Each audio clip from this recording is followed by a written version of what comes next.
Hello, my name is Burke Hedges, author of the best-selling book, The Parable of the Pipeline. I open my book with a story about Pablo and Bruno, who take two very different paths in their quest for financial independence. What you're about to see is the delightful animated story of their adventure. So, sit back, relax, and enjoy the life-changing lessons in The Parable of the Pipeline.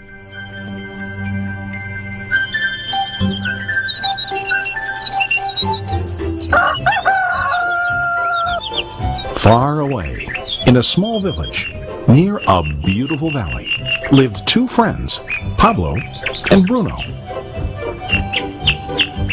They were both young and dreamed of a better life for themselves. They'd often discuss their dreams about how they would become the most successful men in the village. They weren't afraid of hard work, and they searched for opportunities to help realize their goals and achieve their dreams. One day, an opportunity presented itself.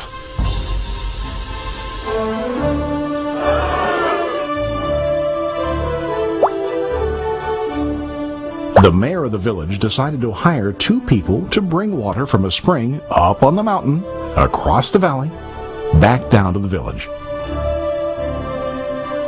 They were to be paid based on the amount of water delivered to the village. Bruno and Pablo enthusiastically got to work. Every day, from morning till evening, they carried buckets to and from the spring. They worked hard, carrying water to the village. In the evening, they'd return home with their day's wages.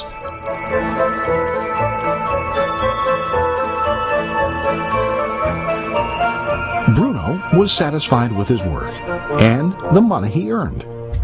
He was sure that with this work he could achieve his dreams. Bruno thought that to increase his wages he could use bigger buckets to bring more water each trip.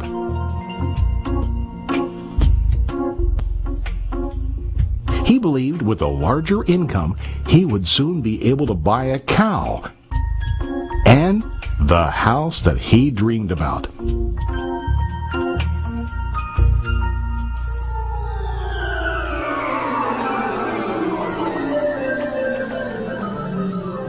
Now Pablo was not satisfied.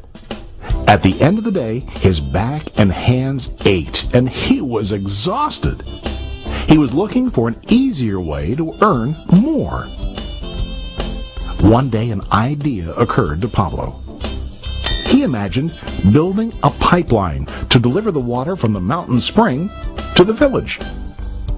With this pipeline, he could get more water to the village without carrying buckets back and forth from the spring to the village. Soon, he got very excited about his idea and began to plan. Pablo, of course, shared his idea with his friend Bruno and asked him to join with him to work on and help build the pipeline. Bruno thought the idea was crazy. All Bruno could think about was what his money could buy today and how to get it quicker. He felt that building a pipeline would slow him down and delay him in achieving his goals.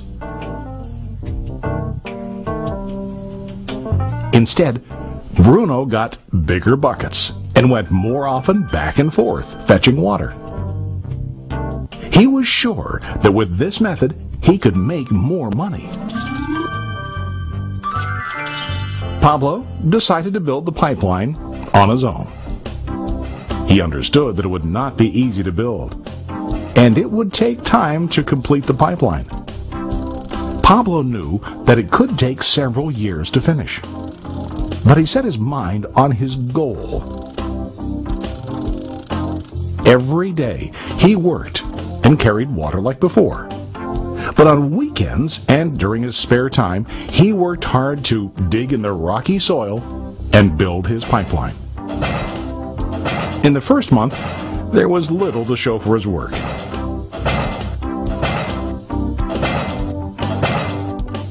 Bruno and the villagers laughed and teased him.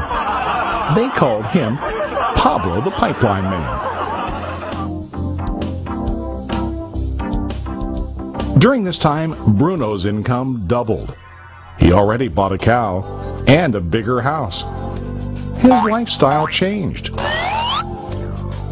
He now spent time after work in the bar, enjoying his hard-earned wages from delivering water.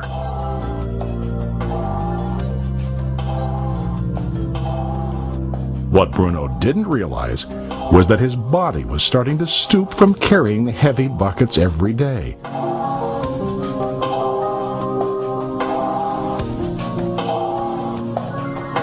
His face looked worn and his body tired. Soon, he began to carry less and less water due to the wear and tear on his body.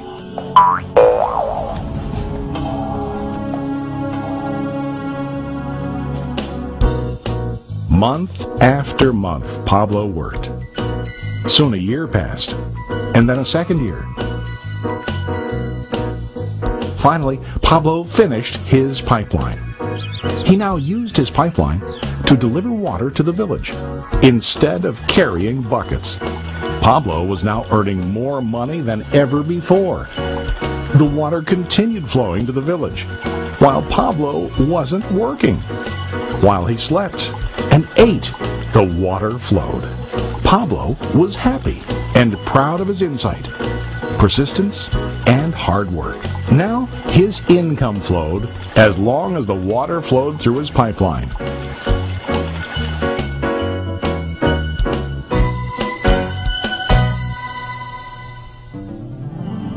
The story of Bruno and Pablo is a reflection of life.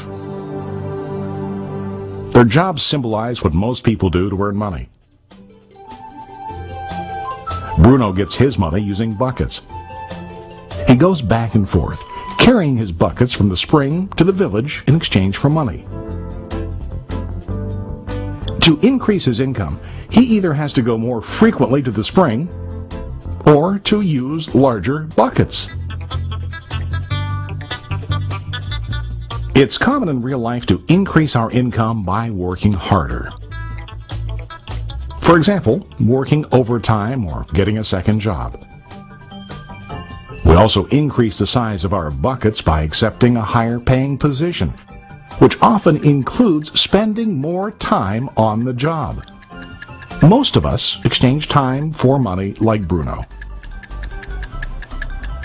We know that every person has only 24 hours in the day and that it's not possible to use all our time to work. The most difficult time comes when we can no longer exchange time for money due to age, health, or other reasons. Then, our income stops. Now let's review what Pablo did. Very wisely, Pablo did not exchange all of his time for limited income, but he used some of his time to build a pipeline. He knew that the pipeline would bring ongoing income as long as the water flowed. An ongoing income that multiplied the time he worked each day. Pablo knew that someday, maybe because of age or health, he would no longer be able to exchange his available time for money. Pablo knew that if he could make his idea of a pipeline work, then he only has to do the hard work of building the pipeline. After the pipeline was completed, Pablo was able to monitor and maintain the flow of water to ensure that his income will continue. Pablo has shown us that to earn an income, we don't always have to directly exchange time for money. There really are better ways. How about you? Are you still like Bruno, who directly exchanges time for money? Or do you want to be like Pablo, building and maintaining a pipeline for ongoing income? If you are interested in the idea of building your own